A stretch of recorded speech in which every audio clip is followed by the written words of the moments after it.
자, 오늘 말씀의 제목을 한번 고백합시다. 오늘과 내일과 모레. 오늘과 내일과 모레. 아멘. 오늘과 내일과 모레. 오늘. 자, 우리에게 주어진 시간은 오늘이 진정 우리의 시간이죠. 오늘에 충실을 하면 내일도 충실하게 될 것이고 모레도 충실하게 되겠죠. 자, 오늘과 내일과 모레. 여러분, 내일이 있기 위해서는 오늘 하나님의 생명이 우리 가운데 머물러야만이 내일이 있을 수가 없죠. 모레가 있기 위해서는 내일 또 우리 하나님의 생명이 우리에게 머물러야만이 모레가 있을 수가 있습니다. 자, 예수님이 오늘 22절에 이렇게 말씀하며 시작하고 있죠. 예수께서 각 성, 각 마을로 다니사 가르치시며 예루살렘으로 여행하시더니. 자, 예수님이 예루살렘으로 지금 올라가시는 그 길에 어떤 사람이 여짜오되 주여 구원을 받는 자가 적으니까. 자, 구원을 받는 자들이 적습니까? 많습니까? 말하자면 이런 거죠. 이 적으니까, 이 말은 여기서 어떤 사람들은 유대인들을 말씀합니다. 자, 유대인들이 23절은 이런 겁니다. 자, 유대인들은 스스로가 아브라함과 이삭과 야곱의 자손이라고 굳게 믿고 있었고, 또한 응당 자신들인 아브라함과 이삭과 야곱의 자녀이기 때문에 자기들은 당연히 어떤 자들이에요? 구원받을 자들, 당연히 구원받은 자들로 믿고 여겼던 거죠. 그러면서 주님이 이처럼 전도 여행을 다니시면서 가르치고 천국 복음을 증거하실 때에 그들이 생각하기를, 자, 구원을 받는 자가 적습니까? 이미 우리는 천국을 따놓은 당상인데, 근데 우리 말고 이방인이나 저 사마리아인들 가운데 혹시라도 구원받을 사람이 있기는 해요? 이런 어투인 거예요. 우리는 당연히 구원받는데 우리 말고 저 이방인들이나 그리고 저 사마리아인 가운데 구원받을 사람이 있기는 합니까? 왜냐하면 유대인들은 철저하게 구원은 자기들에게만 있다라고 생각하고 있었기 때문이죠. 그랬더니 예수님이 그럼 구원받은 사람이 많지가 않지 라고 대답하시는 것이 아니라 24절에 좁은 문으로 들어가기를 힘쓰라. 내가 너희에게 이르노니 들어가기를 구하여도 못하는 자가 많으리라. 좁은 문으로 들어가기를 힘쓰라. 힘쓰라라는 얘기는 저절로 된다는 얘기입니까? 뭔가 내가 의지를 작동시켜야 된다는 얘기입니까? 그렇죠? 의지를 작동시키라라는 얘기입니다. 근신하라 깨어라. 너희 대적마귀가 우는 사자와 같이 두루다니며 삼킬 자를 찾나니. 여러분, 사도 베드로가 근신하고 깨어 있어야 되는 이유는 왜 그래요? 마귀는 지금도 염려하는 자, 근심하는 자를 밥 먹이 삼으려고 이렇게 기회를 엿보고 있다라는 이야기예요. 이것은 마치 가시떨기에 부러졌다는 것은 말씀을 들을 때 기쁨으로 받으나 재리 유혹과 일락에 막혀 결실치 못하는 자요 라고 그런다 그랬죠. 자, 좁은 문으로 들어가기를 힘쓰라. 내가 너에게 노니 들어가기를 구하여도 못하는 자가 많으리라. 무슨 말입니까? 기회는 언제나 열려있는 것은 아니다라는 얘기죠. 제가 흔히 전도하면서 써먹는 구절 중에 대중가요 가사 구절이 한 구절이 있어요. 그 구절은 늦기 전에 이 구절인데, 늦기 전이 어떠나? 늦기 전에. 여러분, 기회는 항상 우리 앞에 놓여져 있는 것이 아니다. 서양 속담에 태양빛이 쬐일 때에 건초를 말려라. 우리 중학교 다니던 시절에 중학교 영어 교과서에 있었던 그런 서양 속담, Make hay while the sun shine. 건초더미를 태양이 쪼일 때 말려라, 이런 속담이 있어요. 이건 뭐예요? 기회를 놓치지 말아라 라는 얘기입니다. 기회를 놓치지 말아라. 여러분, 한 번 닫힌 구원의 문 또 열려지지 않으리. 구원으로 인도하는 그 길은 참 좁으며, 구원으로 인도하는 그 길은 참 좁으며 참 좁다 이거죠. 그럼에도 불구하고 하나님은 저와 여러분들을 통해서 구원 얻기를 기뻐하시고 원하고 계신다. 들어가기를 구하여도 구하지 못하는 자가 많으리라. 여러분 유대인들은 당연히 우리는 구원받은 자인데요 라고 생각하고 있는 그들의 사고를 주님이 틀렸어 라고 일깨워 주고 계십니다. 여러분 집주인이 일어나 문을 한번 닫은 후에 너희가 밖에 서서 문을 두드리며 주여 주여 열어주소서 하면 그가 대답하이르되 나는 너희가 어디서 온 자인지 알지 못하리라 하리니. 여러분 가끔 시내버스 정류장에 시내버스가 멈춰서서 내가 타고 가려고 그러는데 한 발 늦어가지고 시내버스 막 출발해. 그럼 어떤 경우가 있어요? 나 저거 꼭 타야 되는데 그러면서 버스 옆 문이 아니라 벼슬을 막 두드리는 그런 경우가 있죠. 어떤 인심 좋은 운전기사는 멈춰서서 손님을 태우지만 그렇지 않는 기사들은 어때요?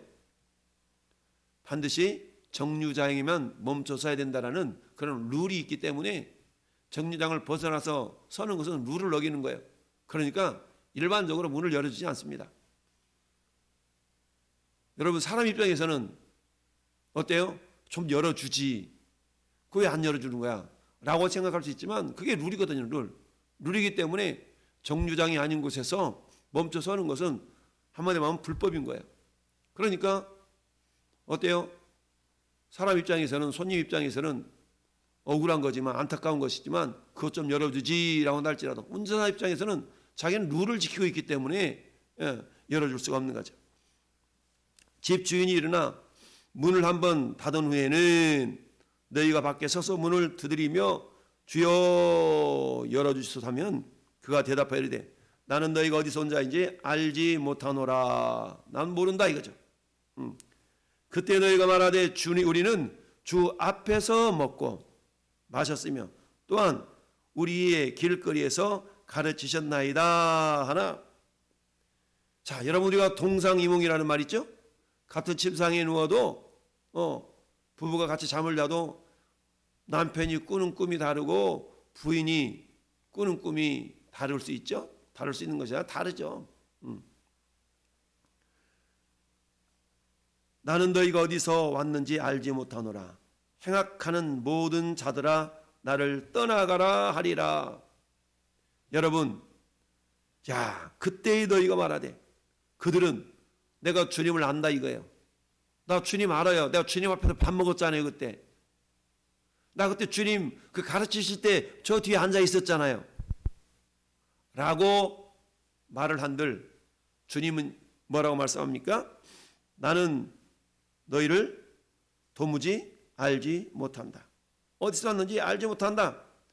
행악하는 모든 자들아 나를 떠나가라 하리라. 여러분 이건 굉장히 심각한 문제죠. 분명히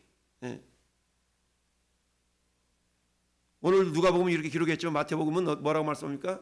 주의 이름으로 선지자 노릇하며 주의 이름으로 귀신을 쫓아내며 이런 일을 했다는 얘기죠. 귀신도 쫓아냈어요. 선지자 노릇도 했어요. 그런데 주님이 그날에 내가 너희를 도무지 알지 못한다라고 할 날이 분명히 있다라는 얘기입니다. 뭘 이야기합니까? 그것은 우리가 그러잖아요. 나 윤석열 대통령 잘 알아요. 나 한동훈 장관 잘 알아요. 이렇게 얘기할 때 그럼 거꾸로 그럼 대통령도 나를 잘 아느냐? 장관도 나를 잘 아느냐? 이건 별개의 문제일 수가 있다는 얘기입니다. 그때 내가 대통령 당신 연설할 때 그때 그 자리에 있었잖아요. 대통령 당신이 그때 식사할 때 그때 나도 그 식사 자리에 있었잖아요. 라고 말할 수 있습니다. 이렇게 생각해 볼까요? 대통령이 어느 커다란 뷔페 식당에서 식사를 한다 칩시다. 그런데 때마침 나도 어때요? 대통령이 온다는 소식을 듣고 그 뷔페 식당을 찾아가서 내가 밥을 함께 먹는 겁니다. 분명히 나는 어때요? 대통령과 같은 자리에서 밥을 먹은 거죠. 대통령이 연설을 하는데 분명히 나는 그 자리에 있었어요. 그 말이 오늘 26절의 말씀이죠. 그때 너희가 말하되 우리는 주 앞에서 먹고 마셨으며 주는 또한 우리 길거리에서 가르치셨나이다. 그때나 그 자리에 있었다 이거죠. 근데 중요한 것은 뭡니까? 그 주님의 가르침에 의하여 순종해서 말씀을 따르는 자리가 아니라 여전히 자신들의 생각 속에 갇혀서 살아왔던 그런 율법주의자들, 그런 유대인들을 지금 책망하는 메시지로 우리는 당연히 구원받는데 구원받는 사람들이 또 우리 말고 저 이방인이나 저 바리새인 가운데 좀 몇 명 있기는 합니까? 라는 질문에 대하여서 착각하지 말어. 너희들도 들어가지 못할 자가 많다라는 말씀으로 책망의 메시지를 하고 있는 겁니다. 그러면서 내가 너희를 모른다. 알지 못하노라. 행악하는 모든 자들아 나를 떠나가라 하리라. 여러분, 우리가 주님을 안다. 나 그분 알아요. 나 그분 알아요. 라고 말할 때에 내가 그분에 대하여 아는 것과 그분을 아는 것과는 다르다. 우리는 흔히 그분에 대하여 아는 것을 그분을 안다라고 말하는 경우가 많습니다. 여러분, 어떤 K-팝 가수가 콘서트를 엽니다. 그러면 콘서트에 참석하기 위해서 비싼 티켓 값을 지불하고 콘서트장에 참석합니다. 이런 사람들 한마디로 말하면 뭐라고 그럽니까? 팬이라고 그러죠. 팬.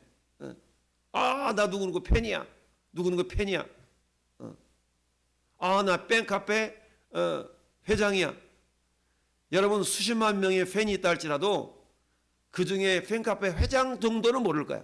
회장 정도라면 그 K-팝 가수가 좀 알아줄 수는 있을지언정 나머지 대다수의 팬들은 개인적으로는 그 K-팝 가수가 그 팬을 알지는 못해요. 팬들은 K-팝 가수가 좋아하는 것이 뭐고 생일날이 뭐고 어떤 음식을 좋아하고 about him, about her 그녀에 대해서 그 사람에 대해서 알 수 있지만 그 사람을 아는 것 know him, know her 나는 그 사람을 아느냐? 여러분 성경에서 일반적으로 안다 모른다라는 개념은 사귐을 통하여서 친밀한 관계를 통해서 아는 것을 말씀합니다. 비록 예수님의 가르침의 자리에 있었다 할지라도 비록 예수님과 같은 식사 자리에 있었다 할지라도 예수님과 친밀한 교제가 없다면 예수님과 친밀한 사귐을 갖지 못하고 있다면 주님은 그 사람을 모른다라고 말씀할 수가 있다라는 얘기입니다. 그런데 어때요?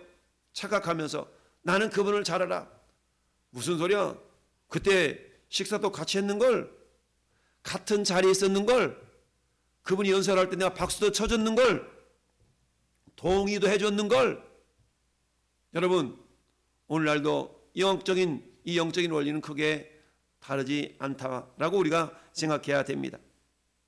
너희가 아브라함과 이삭과 야곱과 모든 선지자는 하나님 나라에 있고 오직 너희는 밖에 쫓겨난 것을 볼 때에 거기서 슬피 울며 이를 갈리라. 슬피 울며 이를 간다는 얘기 왜 그럴까요?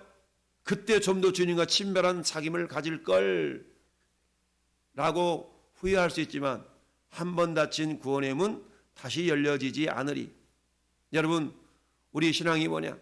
여러분 자주 말씀드리면 예배는 뭐라고 그랬습니까? 예배는 하나님과의 만남입니다. 예배란 뭐냐? 하나님과 친밀한 만남입니다. 내가 주님과 만나고 있다는 것을 여러분 어떻게 우리가 표현합니까? 예배 현장에서 하나님을 찬양하고 말씀이 선포될 때마다 아멘 아멘 이라고 응답하고 이런 과정을 통해서 내가 주님과 친밀한 사귐을 갖고 있음을 우리가 표현할 수 있는 겁니다. 말씀을 묵상하고 성경을 묵상하고 예배 시간을 내가 사모하고 이런 가운데에 내가 주님과 사귐을 가지고 있다라는 것을 우리가 생각해 볼 수가 있는 겁니다. 사람들이 동서남북으로부터 와서 하나님의 나라 잔치에 참여하리니 보라 나중된 자로서 먼저 될 자도 있고 먼저 된 자로서 나중될 자도 있느니라. 마태나 마가복음에서 그때요. 그런 자가 많으니라 라고 말씀하고 있습니다. 많다. 신앙의 역전현상, 인생의 역전현상이 분명히 나타날 때가 분명히 있다. 여러분, 나중된 자로서 먼저 된다. 이것은 유대인들이 생각할 때 저 인간들은 구원받지 못할 인간들이지 라고 생각하는 그들이 먼저 구원받는다는 얘기죠. 그리고 어때요? 먼저 된 자 당연히 구원받는다고 생각했지만 그들은 아니다. 나중된다는 얘기죠. 나중에 그들도 구원받을 수는 있지만 지금 당연히 우리는 아브라함과 이삭과 야곱의 자손이니까 구원의 자손이지 라고 생각하고 있는 그 생각 자체는 착각이다 라고 주님이 말씀하고 있습니다. 이렇게 말씀하고 있을 때에 한 바리새인이 와서 말하는 겁니다. 헤롯이 당신을 죽이고자 하나이다.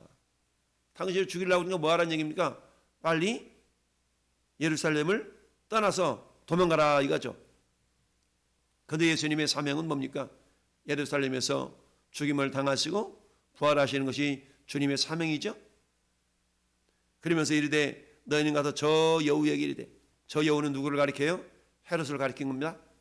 여우라는 짐승은 한마디로 말하면 간사함, 간약함, 약삭빠름, 이게 상징적인 동물이 여우죠. 그러니까 지금 헤롯에 대해서 그렇게 주님이 말씀하고 있는 겁니다. 오늘과 내일 내가 귀신을 쫓아내며 병을 고치다가 나를 아무리 죽이려고 한다 할지라도 주님의 사명, 내가 사명을 감당하는 일을 나는 멈출 수 없다는 얘기입니다. 그리고 제3일에 설령 그가 나를 죽인다 할지라도 나는 이 예루살렘에 죽고 3일에 다시 부활할 거야 라고 완전해지리라. 다 이루었다. 내가 다 이뤘다 할 그날이 반드시 있다는 얘기죠. 그러나 오늘과 내일과 모레는 내가 갈 길을 가야 하리라. 무슨 말씀입니까? 주님의 사명의 길, 그 사명의 길을 나는 멈출 수가 없다는 얘기입니다. 여러분, 사도 바울이 사도행전 20장 24절에 뭐라고 말씀합니까? 나는 뭡니까? 맡겨진 사명 한번 찾아봅시다. 사도행전 20장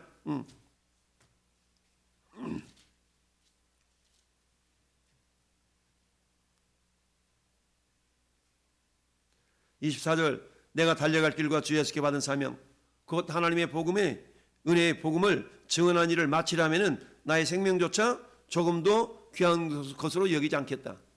이 사도 바울의 고백은 곧 예수님의 고백인 거죠. 그러나 오늘과 내일과 모레는 내가 갈 길을 가야 하리니, 무슨 말입니까? 아무리 헤롯이 죽이려는 위협 속에서 나는 사명을 감당해야만 된다 라는 믿음의 고백입니다. 오늘 말씀의 제목이 뭡니까? 오늘과 내일과 모레. 마찬가지입니다. 예수님이 그러하셨던 것처럼 사는 성도 여러분이요, 우리에게도 주님이 귀한 사명을 맡겨주셨죠. 오직 성령이 너희에게 마시면 너희가 권능을 받고 예루살렘과 온 유다와 사마리아와 땅끝까지 이르러 내 증인이 되리라.